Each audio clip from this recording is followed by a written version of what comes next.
दिल्ली के बादली में वृद्धाश्रम के संचालक द्वारा लगाए गए आरोपों को लेकर सोशल मीडिया पर वायरल हुए माफीनामे पर बादली विधायक दीपक चौधरी ने अपनी प्रतिक्रिया दी है। देखिए हमारे संवाददाता से खास बातचीत। वृद्धा आश्रम की खबर को एचएनएन ने बड़ी प्रमुखता से चलाया। आरोप प्रत्यारोप का दौर रहा। अब महंत का माफीनामा सामने आया है। जिस तरीके से विधायक दीपक चौधरी ने कहा था कि सबूत दिखाओ या माफी मांगो, तो यहाँ सबूत ना दिखाते हुए महंत ने माफी मांगी है। क्या कुछ कहना है विधायक दीपक चौधरी? सर, आपने पहले ही कहा था या तो सबूत दिखाओ या माफी मांगो, अब माफीनामा सामने आ गया है, क्या लग रहा है? देखिए, माफीनामा सामने आ गया। मैंने पहले भी बोला था कि सांच को आंच नहीं।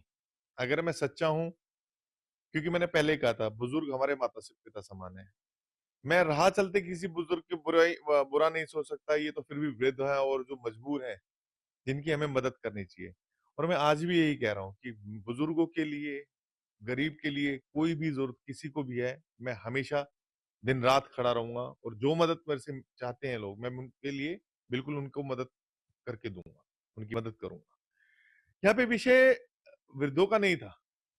वृद्धों की आड़ में दीपक चौधरी की छवि को धूमिल करने का था, और जिसके पीछे कांग्रेस के कार्यकर्ता और कांग्रेस के अध्यक्ष, प्रदेश अध्यक्ष जो यहाँ से चुनाव लड़े हैं, उनकी पूरी टीम थी। उनके पीए गए वहां पे, पीए ने करा। हमारे यहाँ से जो चुनाव लड़े हैं कांग्रेस से निगम पार्षद का, उन्होंने किया।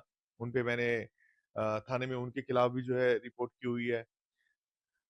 बात ये थी कि बदनाम के पीछे सारा एक क्यों बदनाम किया गया? बदनाम इसलिए किया गया कि उनकी यहाँ बिजली चोरी पकड़ी गई।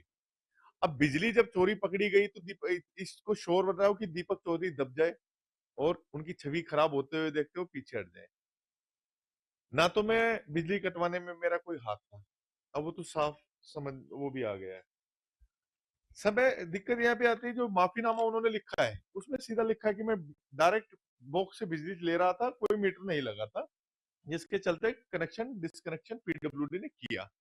और उन्होंने ये भी कहा है कि मैंने कुछ लोगों के जो है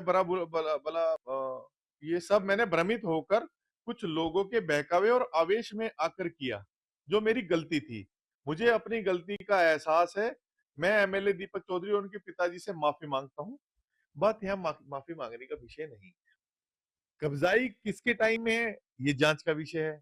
बिजली कितने टाइम से है, ये जांच का विषय है। चंदा वहां पे कितना आया, जो कि चंदा ये दिखाया हम बिजली दे रहे हैं, हम किराया दे रहे हैं, उसका विषय आता है। लोग तो वहां यही जाते हैं ना कि भाई इतने वृद्ध रहते हैं और इतनी बिजली चलती है, यहाँ पे खर्चा तो होता ही होगा। तो दीपक जी, जिस तरीके से ये पूरा अवैध व्यापार भी वहां पर सामने निकल कर आ रहा है, जमीन पे अतिक्रमण निकल के आ रहा है, तो इसकी जो आगे की है लड़ाई किस तरीके से लड़ेंगे और इसे क्या खाली कराने का? देखिए, मेरा यहाँ पे खाली कराने से ये था कि वृद्धों को परेशानी ना हो। ठीक है, मैंने कहा या तो सरकारी से अपने अंतर्गत ले, और कोई ऐसा जिससे हम पब्लिक फैसिलिटीज, पब्लिक के लिए कुछ हम कोई सुविधा हम यहाँ पे दे पाए। और किस तरीके सरकार इसका क्या कानूनी तौर पे हम ले सकते हैं नहीं ले सकते हैं, ये तो हम कानून क्या नाम अधिकारी बेहतर बता पाएंगे। लेकिन वृद्ध वहां पे परेशान ना हो, उसका ध्यान रखते हुए ये सारी चीज होगी। और ये जांच का विषय बिल्कुल रहेगा कि बिजली चोरी, जमीन चोरी और चंदा चोरी किस नेता का हाथ है। नेता का हाथ तो आ ही रहा है, आपको साफ पता ही लग रहा है, क्योंकि किसी के पिताजी का नाम कोई की लाइब्रेरी कोई क्यों खोलेगा? तो ये थे हमारे साथ बादली विधायक दीपक चौधरी, जिन्होंने साफ कर दिया है कि वृद्धा आश्रम के या उनके इलाके के किसी वृद्ध को परेशान तो नहीं किया जाएगा, परंतु जो लोग उनकी छवि को धूमिल करने की कोशिश कर रहे थे, वहां वृद्धाश्रम की आड़ में अपनी रोटियां सेक रहे थे और बड़ा मुनाफा कमा रहे थे, उन्हें कतई बख्शा नहीं जाएगा। और जो भी कानूनी कार्रवाई अमल में लाई जाएगी वो की जाएगी। दिल्ली से एचएनएन के लिए किरणपाल सिंह।